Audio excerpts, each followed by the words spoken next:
think most people are in now. Yes. Okay, welcome. Yes, you're the guys and girls that like agri and foods, like me. Welcome in this breakout session on smart food production, and we have the undertitled Data-Driven Transitions in Food Systems, which is the icon theme of Think East Netherlands since about 2 years. Yes, the next slide, please. Yes, I think already everybody is muted, but if you have questions, please put them in the chat. I think some interactivity is very welcomed. So, the keynote speaker, Sjaak, or the panelists can give answers to your question. We only have 60 minutes. We have until 1800 hours, and then the session is automatically closed by the Brussels operators. So we really keep it to 1 hour. Yes. So the program of today are the speakers of today. Yeah, my name is Jouke Kardolus. I'm working for the Regional Development Agency of East Netherlands, Oost NL. I'm working in the team Innovation, and one of the main themes I'm working on is digital transition. The keynote is done by Sjaak Wolfert of Wageningen University Research Center, and furthermore we have 3 panelists: Huberdien Sweres of Food Valley NL, Ruben Bringsken, an entrepreneur and director of several firms, and Harry Smijts, who is the director of the newly established Fruit Tech campus in the fruit area, which you already saw in the movie at the start of this session. Yes. And Sjaak will give a keynote on the digital transformation of food systems, the pathways towards this digital transformation of food systems. Sjaak Wolfert is the strategic senior scientist of Wageningen Economic Research, Wageningen University and Research Center, and his main research areas in the last decades are information management and ICT, system analysis, and sustainable development, and working on things like Internet of Things, big data, digital innovation hubs. And he's involved in various national, international funded and EU funded projects as Smart Agri, which he will talk about a little bit later, but also the Internet of Food 2020, IOF 2020 was one of the larger projects he was coordinating. And recently he also gave a speech about this topic during the Mansholt lecture, which is a yearly lecture of the Wageningen University in Brussels. But please, Sjaak, take over the screen, I would say, and first is yours. Okay, pleasure to be here in this session, and welcome to my presentation about the pathways towards the sustainable digital innovation ecosystem. Of course, in this session within the context of smart food. You see that food systems, cyber-physical management cycle you see here of smart sensing and monitoring, smart analysis and planning, and smart control. So virtually every object from farm to fork can be digitized. And nowadays we are referring to that as a digital twin. We can apply this to 4 areas, or we see that this digital transformation is merging into 4 areas. First of all, it's decision making, first of all by businesses. But you can also think of consumers that you as a consumer nowadays are using your smartphone to get information about the food you're buying, or use it as a shopping list, but also, of course, online increasingly. A second area is about food integrity. If you look at the whole supply chain that is being digitized, you can also use this information to ask questions such as, where does my food come from? How was it produced? How many pesticides were used, or was it produced organically or not? That kind of things are covered by food integrity. And then a third area is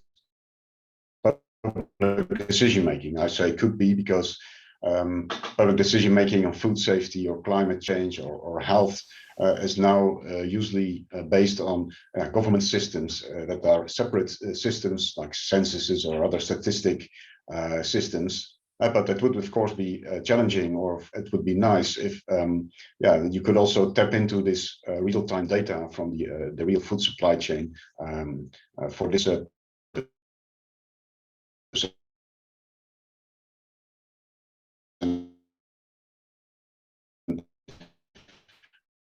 are you willing to share data with the government? So especially if you look into the area of farm,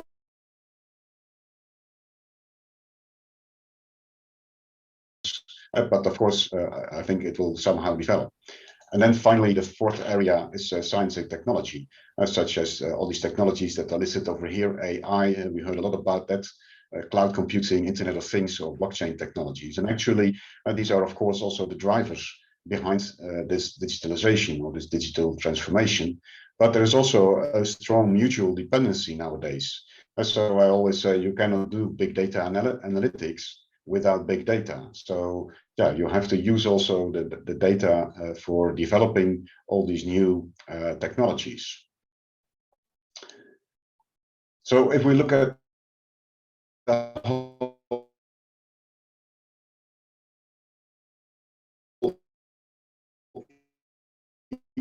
evolution on this axis is the IT integration level, ranging from standalone applications to a system of systems where many different systems have to seamlessly operate with each other nowadays. The other axis, the y-axis, represents the number of stakeholders, or also the complexity of that, ranging from a single process operator to a business ecosystem. So if you combine the two, you can distinguish single apps that are targeting a specific production process. We have farm information systems that support farm management.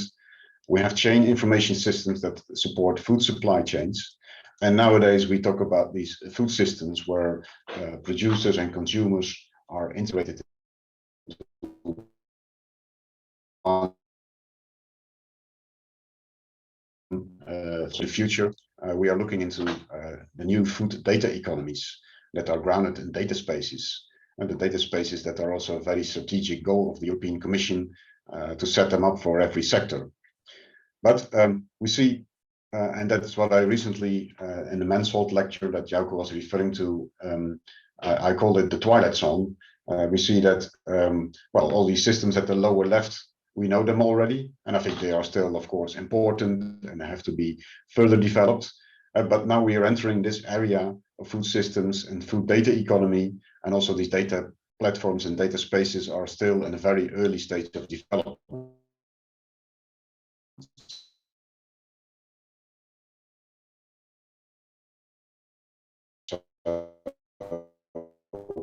Data, but it's still in a very early stage of development, and data spaces is also just still a general concept that we have to look for. So, well, we can see some, so to say, the light at the end of the horizon, but maybe we are still a little bit in a kind of dark area that it's still unknown how this will develop.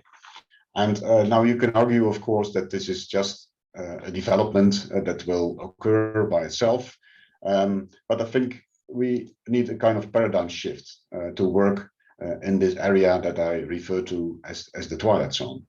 And let me explain that in this next slide.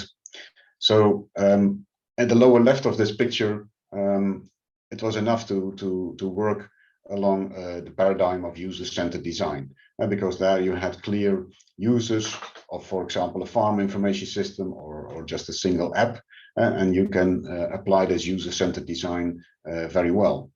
But in this Twilight Zone, you see that producers of data can also be users of data at the same time. And so it becomes much more unclear who are the users, and it is completely intertwined and becoming more complex. So the focus is also much more on data sharing between multiple stakeholders and various roles, and not so much anymore on just decision making or decision support by all these information systems. So at this right part, the upper right part of this picture, there is this intersection of business ecosystems and systems of systems. So you see that there are multi-sided business models coming up, but also technically the integration is becoming more complex. And it was already quite a challenge if we talk about interoperability of systems, but it is even becoming more complex. And finally, I'm not going into that today, but I also touch upon that now, that the innovation of the funding of this innovation becomes also increasingly complex. Now, to navigate through this difficult zone that I call the Twilight Zone in a responsible and also successful way, I think, and that is also based on a co-authorship with some of my colleagues at Wageningen, we need to look through 5 lenses, and I will take you through them very quickly. So these are business models in the data economy, responsible data sharing, digital inclusiveness, integrative artificial intelligence, and finally cross-sectoral integration. So let's have a closer look at these 5 lenses. So if we talk about the data economy and new business models, we see that economies of scale, economies of scope merge into economies of speed. So we have multiple economies of digitalization. And we know that already, I think, for a long time from other sectors. So well-known examples of this are, of course, the platforms such as Amazon or AliExpress. But we also expect them, and we see them coming up in the Agri-Food sector. And what you see then is that data gets new values, ranging from being a simple record, for example, for decision making. It's becoming it becomes a value of intelligence to make more intelligent decisions. But also it becomes sometimes a currency, especially also these cryptocurrencies that we hear a lot about nowadays. And finally, data can also be used for governance. If we think about smart algorithms or smart contracts that take over the roles of traditional institutions such as banks and notaries and other governmental institutions. So the business model is very much related also to various levels of governance that are challenged. And so you have to look at it from a corporate level, but also at a network, at the platform, and also the ecosystem level. Now, the second lens is on responsible data sharing. The willingness to share data is, of course, the key for digital innovation, but it doesn't speak for itself. So I have quite some experience also with farmers that are becoming quite reluctant to share data because they are afraid that it is misused, or well, that's also something I think we see also broader in society. So that's something we should work on, and therefore we should make data sharing more responsible by creating fair data markets. But what is fair, and how do you keep control on your data that you are willing to share? How can you create also trust between different stakeholders that share data? And how can we care also for the commons so that we can use also data for common purposes and avoid that they are being abused or misused for various purposes? And well, these are still quite some difficult issues that are so far not really solved already, but it helps already, is our experience, that if you do co-creation with stakeholders and you take into account all the underlying values, it already helps to make progress on that. Then the third lens is of digital inclusiveness. Now, traditionally, this is about being female or male or disabled or illiterate. But also now in this upcoming data economy, there are also new factors of inclusiveness emerging. So it's also about access to data or control over data. So therefore, it's very important to take inclusiveness into consideration when you are designing digital solutions or digital systems that concern also technological and organizational infrastructure. So it's not only inclusiveness is not only about power of money, for example, to get access to systems or to data, but it has also to do with skills and expertise. So if you don't have the right skills, then you can be maybe involuntarily excluded from a certain development. But at the same time, you can also wonder if you always want to be included. And so sometimes you just don't want to be included because you have to comply with all kind of other regulations that are coming up with a certain digital solution, and maybe it's also harmful for you. And therefore, it's also sometimes more deliberate or beneficial to exclude from certain developments. But I think it's important that you try to make it transparent, so that it is not an automation that you're excluded or included. So once again, I think it's very important to take that into account into the design of digital solutions. And our experience is that it is not always clear from the beginning when people are included or excluded. And so you have to keep that in mind when you are designing solutions. Then the fourth lens is on integrative artificial intelligence, where it is important that you are collaborating beyond disciplinary boundaries. There are good examples that only then new discoveries can be made. So for example, the areas of visioning and phenotyping had to come together to create automated systems to discover traits of animals or crops, for example. And so you have to combine novel sensing technologies, AI, machine learning, and big data infrastructures and other technologies together to really reap the benefits from AI. And at the same time, it also has to be transparent and explainable, and also well-founded on food systems knowledge. If it is a black box and people don't understand how it works, how the decision was made, then they won't use it, they won't trust it. Then finally, the fifth lens is on cross-sectoral integration. So I think food production is not, should not be a single discipline or approach, but it should be embedded in the rural area. So it's also important to look at developments around cross-sectoral services and platforms, so that you can also create more challenging or more viable business models around it. Then it's also important to share and reuse knowledge between different sectors. Sometimes I had the feeling that the agri-food sector was a very specific sector and needed its own technologies and standards, but that's of course not true. So you can also reuse a lot of that. So therefore, it can be good to get active involvement of food systems and food systems actors in these cross-sectoral standardization movements or associations that are there.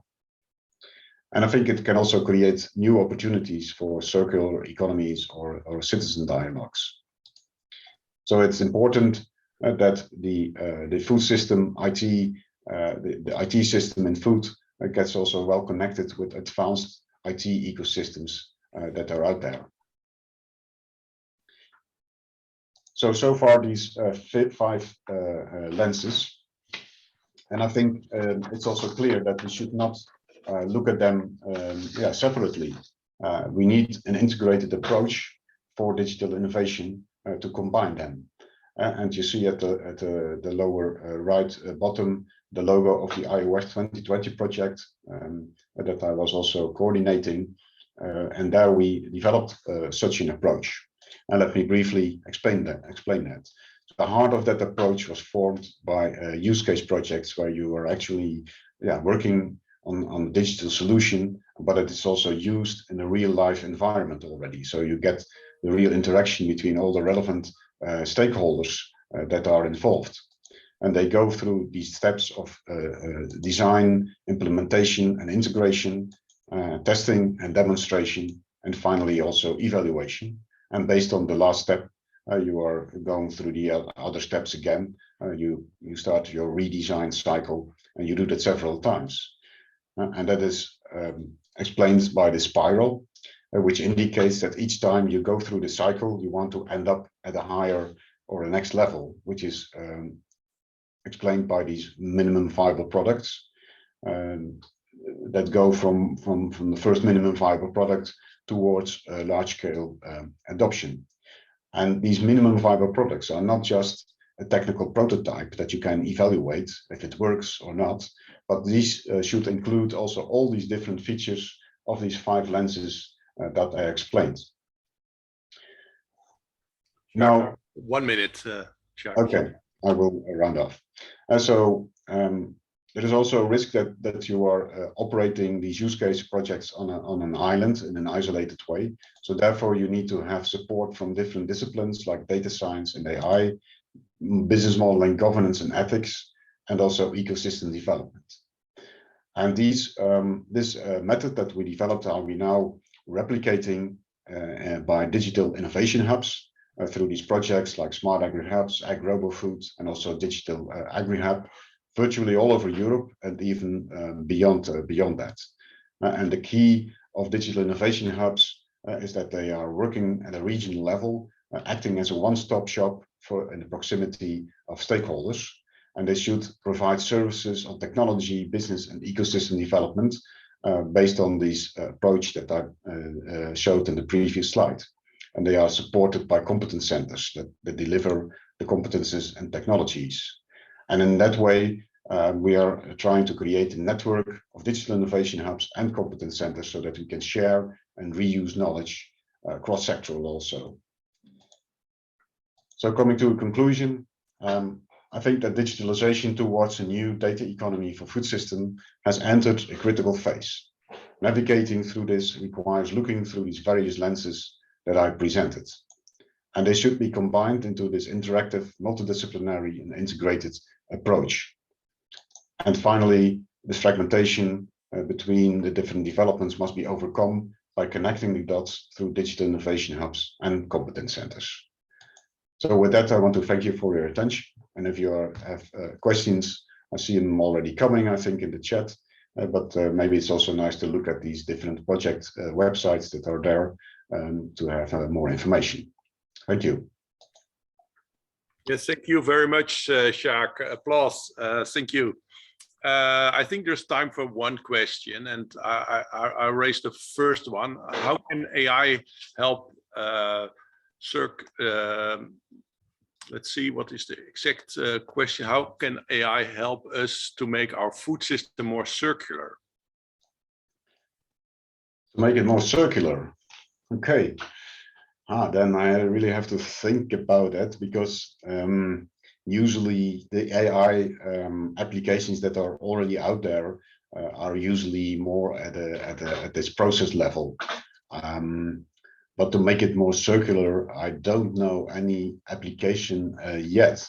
So I have to be very honest that I don't. Maybe one of the other panelists is also have some ideas on this question, and I think there are some other questions coming up already, and it might also be interesting to have some discussion later on the LinkedIn page of this event.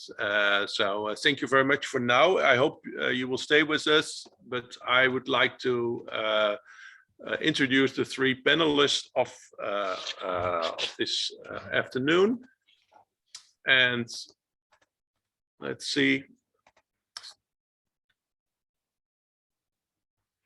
Harbedien, and I will start with Harbedien in a few moments. She's a talent specialist at Food Valley NL. Then Ruben Bringsken, who owns several companies in food and in ICT. And then we switch to Harry, who you already saw in the short introduction movie. But to see you and hear you first very shortly, panel, we showed a post last week in LinkedIn and with a question, and I was wondering with a short answer, what is the biggest obstacle for the digital transition in agri-food, according to you? Is it the cost of implementation? Is it the lack of talents? Is it governance and policies, or something else? Maybe Huberdine, what do you think? The short answer for me is lack of talent or lack of access to talent. Okay, fine. I think we switch to that later on in your explanations. Thank you. And Ruben, what's your thought about this? It's a difficult one because it's a combination of those points, but the lack of talent is, I think, the biggest one, but also the governance and policies that have to be taken there. Okay. And Harry? Yeah, for me, is that a question which is very clear to me. That's the social innovation part of innovation. Okay. It's the awareness in the companies what the technology can bring to them. And that's, of course, lack of talent and governance and things like that. But it's on the social aspect of our industries that you see a lot is that some speakers say that the more that social innovation is the biggest hurdle in innovation. Yeah, thanks. We take a look the answers were a little bit scattered. Indeed, lack of talent was mostly chosen, but also indeed other aspects, and indeed also these governments. And the costs are not really seen as the biggest hurdle. Yes. Then we switch to Huberdine. I will give a short or a little bit longer introduction to Huberdine. She's the project manager, human capital agenda of Food Valley NL, the cluster organization of food organization in Holland, in the region Food Valley, but the members are coming from all over the world nowadays. She has experience in attracting young persons to technical studies, I saw, and you also worked for an applied university, Saxon University in our region, and you also worked for the water sector, but now you're working for the food sector, and you conducted or commissioned a study on the labor situation in a specific region in the Netherlands, that is region Food Valley. So that is Wageningen, Ede, and some other cities around. And what were the main insights from this talent labor situation in the future for the future food production? Well, Jouke, thank you for having me here. And before I go into more detail on the study, I will give you a bit of context what we did. Yeah. Because we all know, and I think we all agree, we have a massive challenge ahead of us. By 2050, only 30 years from now, which is really soon, we need a completely different food system. A food system to offer healthy, affordable, sustainable food for all of us. And what we do at Food Valley NL is to accelerate this transition by focusing on the topics of food and health, circular agri-food, and the shift towards a more plant-based diet. And if we want to make the transition, we need disruptive innovations. And of course, technology is part of that, but we are heavily relying on our human capital, on our people, on all of us sitting here today to develop, to deploy all those innovations, not just thinking and coming up with new technologies, because I really feel that we have a lot of the answers there already, only not applied, and at least not applied to our field of work. So the question that we posed ourselves for this region is, what do we have already here and what are we lacking? And overall, we see that in the region Food Valley, we have a lot of expertise at our hands with Wageningen University, of course, as one of the main universities in this field, and also attracting corporate and acting as a breeding area for startups, which is really good, I think. So we do have many small and big players active on the innovation topics. They are supported with a wide range of services like shared facilities, entrepreneurship support, international connections, and talent. But what do we miss out on is expertise from other disciplines like data science, like technology, but also experts on, for example, developing new business models. So not just on the data part, we miss out on expertise. And we also are not connected enough, or we are missing out on connections to high-tech players on the topics of IT, artificial intelligence, sensoring, genomics, nanotechnology. And we feel, and not just me, but thankfully also the ecosystem that I'm working in, we need those crossovers to move forward. Yes. So I think it's important also to stress here that the partners also see that we need to join forces on this. Because as I mentioned before, we cannot do it all from our own region. We need to join. Yeah, are you organizing to work on this social / talent part of are there any things coming up or projects you're working on together with members or with partners across Europe? That's a good question. Partners across Europe, not so much yet. So I'm really looking forward to that. And I really think it's all about joining forces, but we need to meet each other first. And to me, it feels that we need to do that, to take steps ahead. And mainly, I think, also from different disciplines. Yes. So I noticed in the first session, the plenary session, there was somebody from T-Valley here also. Would be really interesting to meet, but he's probably in a different meeting right now. That's good. Let's see, are there any questions coming up? Not yet. So let's see. Yeah, there was this topic of AI and circular. Have you, because you have circular food production is one of the 3 topics of, is it also something that you're looking into, the talent part of circular agri-food? Or are you also a little bit looking into these areas? Yes, definitely. As I said, circular agri-food is one of our topics. And for example, also on combining digital and agri-food, I think there's a massive opportunity there. For example, just to reduce the food chain, we have a really long food chain. We want to shorten it. We really need data and to use the data, combining data and developing new food chains for this. But also so combining knowledge from food, combining knowledge from data and how to use that in a wise way and in a safe way. And then also to apply it in new business models. So I think it's all working interdisciplinary. Yeah, I also there lies the solution. Already see Harry coming up also with some ideas about using the crossovers in also across supply chains. But I think that's also a topic I would like to ask to Ruben, our next panelist. Ruben is a multi-entrepreneur in both food and SD, as I already said. One of his company is Baltussen Conservenfabriek. This company is, you don't believe it, but it's also established in 1886.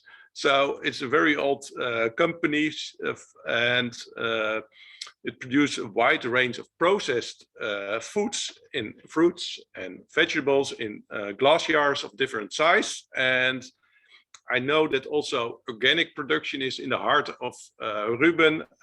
He arranged a lot in the bio or organic world in the past decades, and he nowadays also works very much in IT. So maybe Ruben, why is digital so important to you?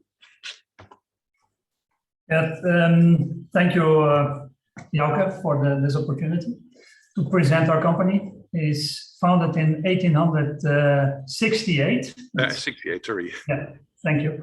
It's quite simple. Not digitalization is no longer an option anymore. So as food producers, we have to go and quick fix the gap that we have.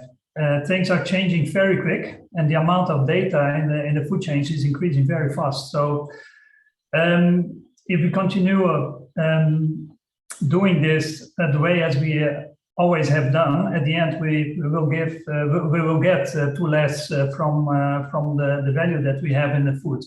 So we are producing in the food very valuable data, and other companies in the world are using it to make the money. So I think let's go back in 2019. I saw a presentation of a survey what was held in 2018. where was presented that only 3.6% of the food companies in the Netherlands were active working on digitalization. Yes. So that's very worrying. And I think one of the things we have to keep in mind and we have to change is that for the food companies in special, we have to make a change at C-level of the companies.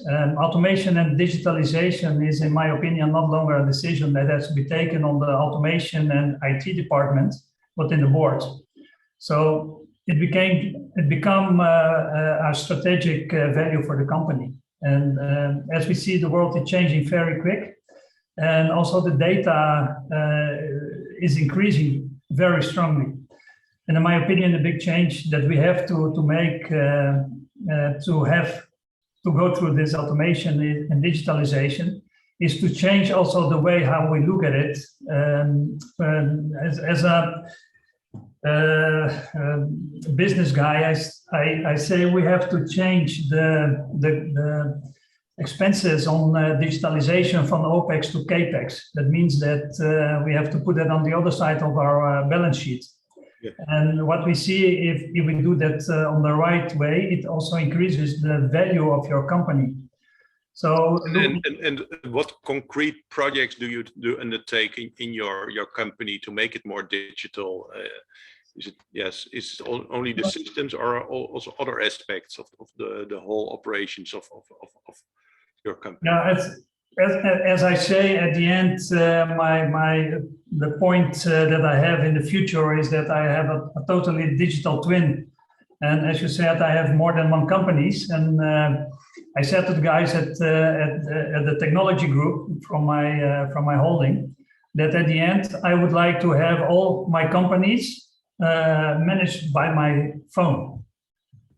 So that's the totally digitalization of the whole process and also the workflows and getting the data that is needed to take the right decisions, and not only take decisions by myself, but I think that with the new technology, we are also getting a step further, and that with, as Sjaak presented, using AI and machine learning, also decisions can be taken by digitalization systems. Yeah, and Sjaak raises a question to you. How do you take the lens of inclusiveness, digital inclusion, into your work and into your companies? I think that's one of the most important things, that it's not a separate thing that we are doing, but it's holistic. So that's why I say if I have a digital twin of my companies, even my production, if I can see what is happening there, and have all the data needed to take the decisions, it's not only for me but also for my people very important to take the decision based on facts and on the data that they have at that moment. And do you also attract new type of personnel, or maybe not only personnel, maybe even entrepreneurs that you want to give some support to?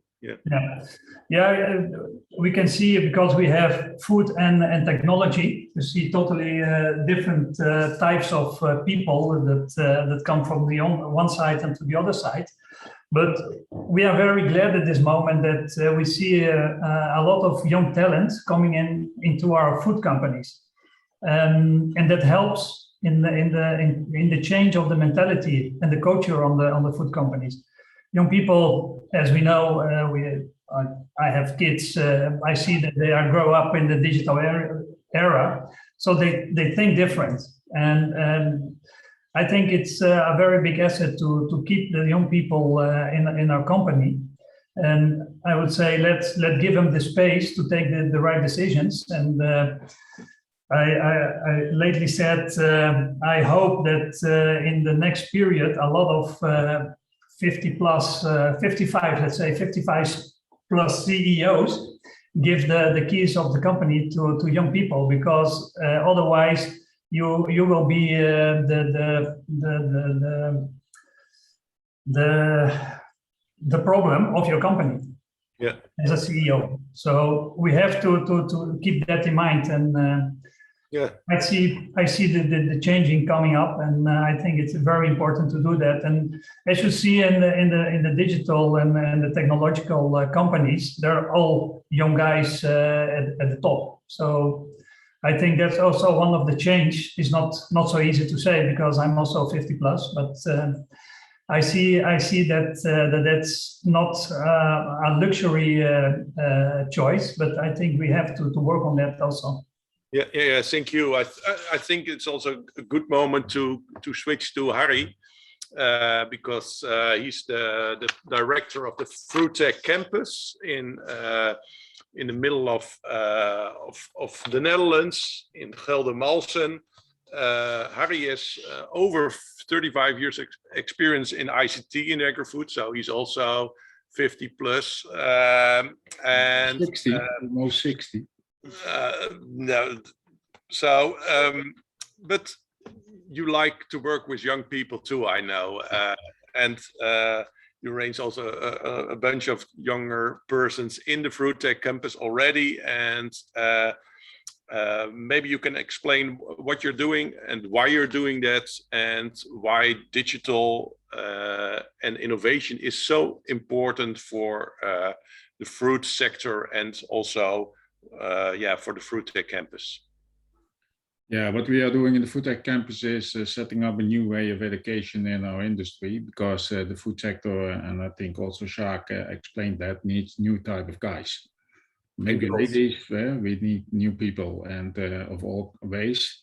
And our challenge is to get them on a next level in technology. So the first thing in the Fruit Tech campus we did in education, for instance, it's that we switched in the curriculums of all education programs we are looking at to 30% of it is getting into data and technology, because the new farmer or the new grower, in our perspective, will be a digital one. And we see robotization coming in, we see all kinds of data coming in, we see models coming in, and all those aspects are changing his work. And if this change is not coming, we have another challenge. That's the challenge that we don't have enough people to do our work. That's the other part of it.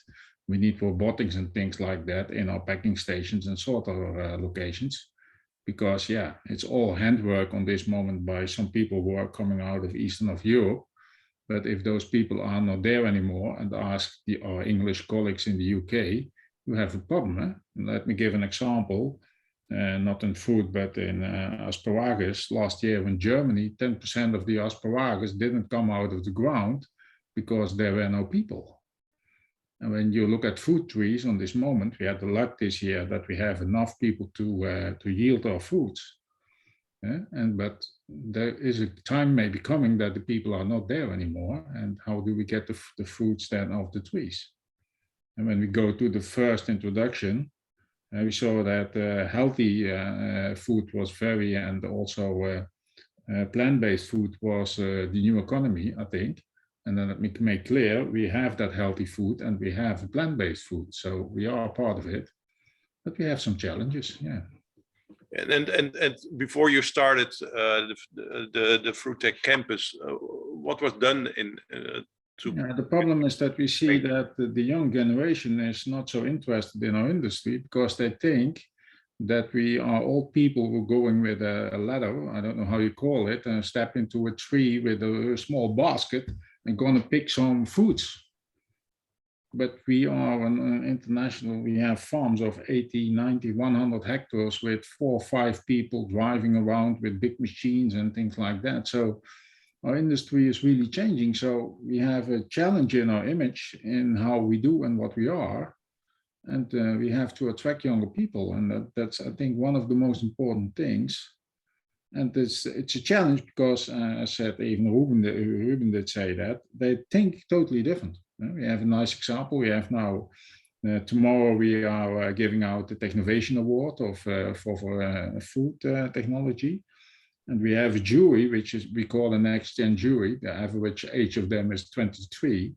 And what I hear now back from the companies who did apply for the award, that the companies who normally are upfront are not upfront anymore. So you see those guys are looking totally different to our industry. And that's a really nice challenge to see, because we have some things to do. Yeah. And it also really attracts new people by this new way of work. Yeah.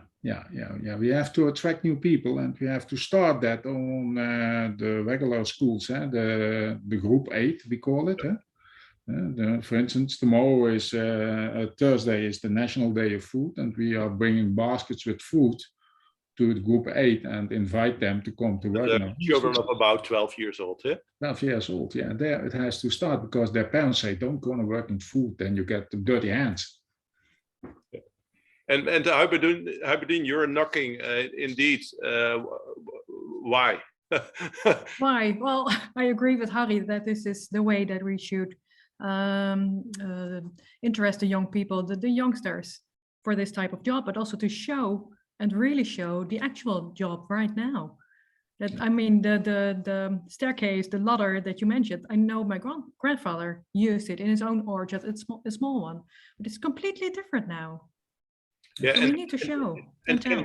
Can digital also offer some perspectives in that sense? Yeah, digital is offering the biggest perspective, especially robotization. But let us be clear that technology innovation is normally doing nothing. It's the system innovation which coming off the technology innovation is that we have to go to, and that will be big chances. I believe, for instance, that we will be never able to pick fruits in our current trees. We have to change the tree. But that's a thing to do. And when I look at strawberries, we see the strawberry industry changing into tabletop because of the fact that tabletop is able to pick with a robot. But that's taking years for an industry to change into those kinds of system changes and to get on with all those things to work on. Yeah, and maybe switching to Ruben, I know you're also involved in the sourcing of your vegetables. Do you get also already data from your suppliers? I think even in Africa you have suppliers, but maybe you can talk a little bit more about the whole supply chain you're involved with, and maybe also after Balderson you have maybe retail or others that are buying your goods. How is digitalization on the whole food chain or the whole food system maybe changing, and what are the aspects that you want to raise there? Mm-hmm. Yeah, can I just add some to what Harry said? It's very funny because what we see in our company is that the technology guys, when they come at Balderson, they like it very much because it's so they can see everything. It's not only 0 and 1s, but it became to life for them, and that's very nice to see that they also the interest in food become more visible for them, so they see the combination. On your question, sharing data in the chain is very important, and we are also working on that together with our suppliers. We call that the food chains, where we share data and also to avoid planning problems. So that at the right time, the right harvest is planned, and if there is some changing in the planning, we want to know that direct so that we can anticipate on it. So that's a very important thing.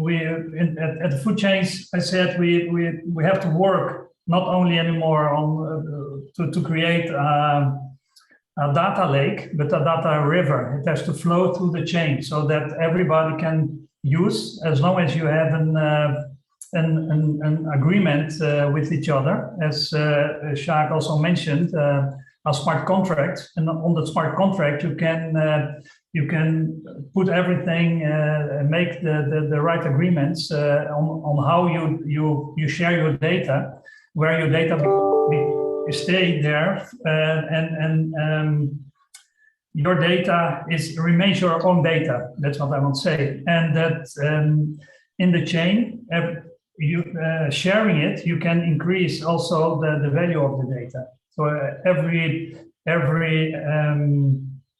actor in the chain can use the data from another actor and increase sharing his own data so that the whole chain can get a better result. And is it a specific chain? So, for example, the organic chain, I think you're quite familiar with. Is that easier in this system where you already have like certain legislation for organic fruits and maybe also more cooperation already historically? I can imagine that it's more easy in that world than maybe in the more traditional world of unlabeled or foods.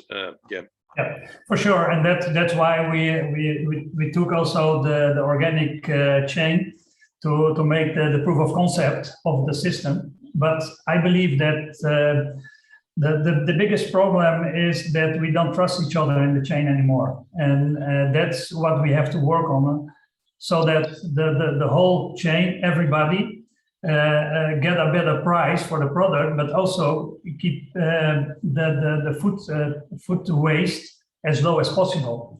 So that's for everybody in the chain. It is better to share your data and work together,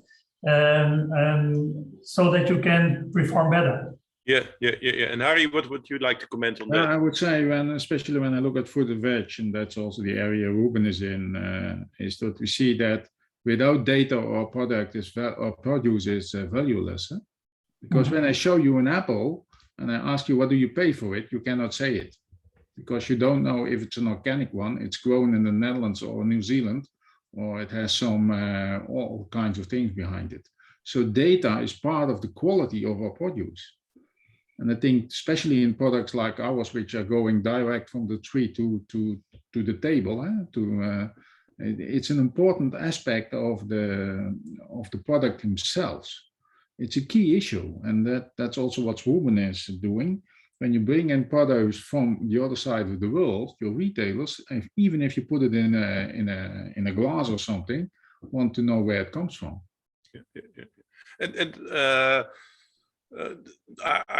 Sjaak mentioned cross-sectoral innovation, and what do you I think you're also speaking even with the meat sector in how. For instance, there was an example on data and circular economy. Yeah, our growers are more and more going into using manure under their trees. Yeah. But if they are using manure, they have to be connected to which farm the manure is coming from, and make that data stream accessible for them, because they have to be clear that the manure they are using doesn't have any illness and things like that. Yeah. So for me, a circular economy doesn't exist without data. It starts with data, because if you cannot exchange all those products, you cannot exchange the data. You cannot start with things like that. For instance, I see the same in the fresh in the meat industry. You know, I also work for Fresh Upstream, a data standardization organization with Vion a lot. And you see there that more and more are going into the aspects of the footprint. But the footprint of a bacon is a very complex thing with corn, and the footprint of water, and the footprint of this and that. So it's a very complex area, and we more and more are going into the calculation of the footprint of a special product. And there are huge opportunities, but then you are going also to what's happening in our industry on true pricing, where is the aspect of the total aspect. Yeah. And then organic is a nice example. I had a chat last day with one of the biggest banana importers in the Netherlands, and they said bio is the biggest trouble for them, because a lot of bio is not getting into the shelves and not getting to the consumers, because bio is so tiny in the supply chains that there are a lot of losses.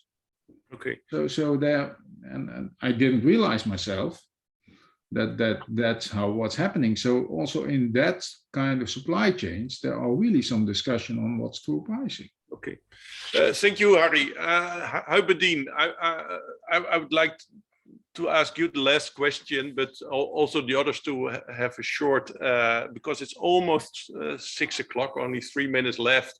How do you think the whole food production would look like in 2050?